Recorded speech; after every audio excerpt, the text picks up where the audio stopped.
What's up guys, my name's Ali and welcome to a full in-depth analysis of the brand new and official Call of Duty Modern Warfare 3 trailer. If you'd like to go to the description of the video, click on the Facebook app for Machinima and bump the video. It'd really help me out. If you could like it and favourite it, it'd also really help me out and I really appreciate it. If you're brand new to my channel, feel free to subscribe for the latest Modern Warfare 3 information. Let's jump straight into this trailer.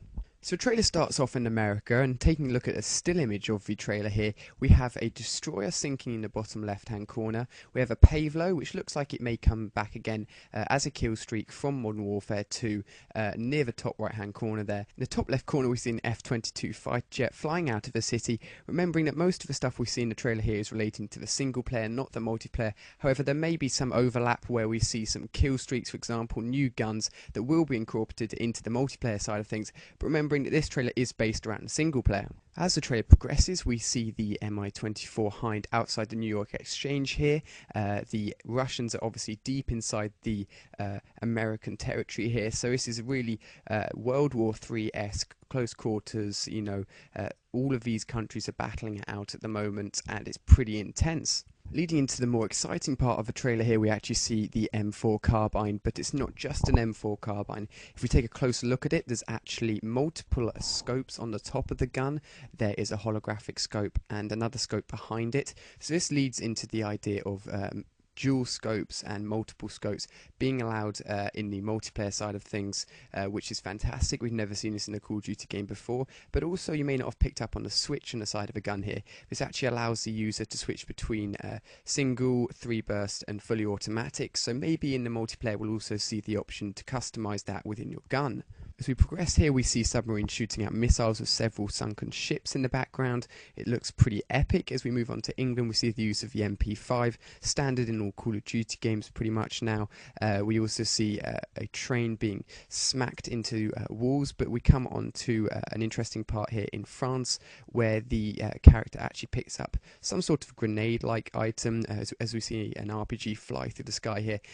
But it's not a grenade by the looks of it. It's sort of glowing, so maybe it's some sort of Semtex, or some sort of fire bomb equivalent, which we may see as some sort of grenade switch out in the multiplayer side of things, which could be interesting, adding alongside to the Semtex and grenade that was now standard. Continuing, we see one of these vans actually being chased by a Pavlo, but jumping ahead, we take a look at the guy in the background here in the back left. It looks like he's holding some sort of gun. It looks like a FAMAS, to be honest, or a G36C. I've always been a big fan of a FAMAS in Black Ops and Modern Warfare 2, so seeing that's return is pretty good, but to be honest, I'd like to see more variations in the gun. I'd rather see more new guns than old guns, which we've already seen.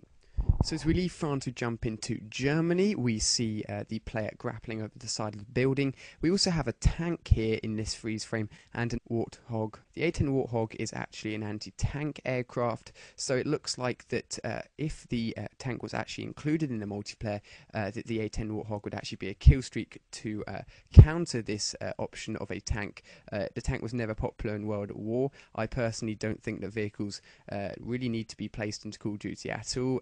It would sort of take away from the multiplayer experience, but we'll see what happens. It's certainly going to be in single player. We then see more tanks exploding and a glimpse of a spy plane in the air there, an obvious kill streak for multiplayer, but we jump into here is actually really important. I didn't notice this at first. It actually looks like tactical insertions. They were a huge part of boosting in Modern Warfare 2. They slightly ruined the game, made all the challenges and titles and emblems you got slightly less pleasing when you saw them in multiplayer and you knew that the player had obviously hacked or boosted for them, but they could be flares and not necessarily tactical insertions, so we'll have to see what Infinity Ward do there and what part that plays in Call of Duty. We then get a glimpse of the AK-47, an obvious gun to be placed in a first-person shooter. It's standard in most first-person shooting games, obviously seen in Counter-Strike, Call of Duty, you name them, it's probably going to be in there. But more interestingly here, as we see a player take cover, a system that is rumoured to be in Call of Duty, covering behind walls, etc., which is brand new to Call of Duty. It looks like he may be using a UMP there. It's a popular choice in Modern Warfare 2, and seeing it back in Modern Warfare 3 would be really interesting. Continuing with the trailer, we see some underwater scenes here. We actually had some in Modern Warfare 2, so it's interesting that they're bringing it back for Modern Warfare 3. We saw the AC-130 there, and this looks like some sort of chopper gunner, which is kill streaks in both Modern Warfare 2 and Black Ops, so it looks like they're going to be bringing back those big kill streaks again.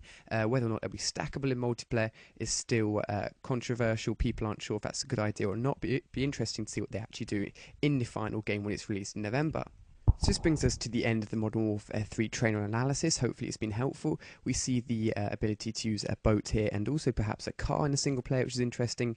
The obvious World War 3 which switches to the Modern Warfare 3 logo, which I actually mentioned in one of my previous videos, so that was a nice guess there, but I hope you enjoyed. Please again like, favourite and subscribe if you haven't already. Thank you very much for watching and I'll see you on my next video.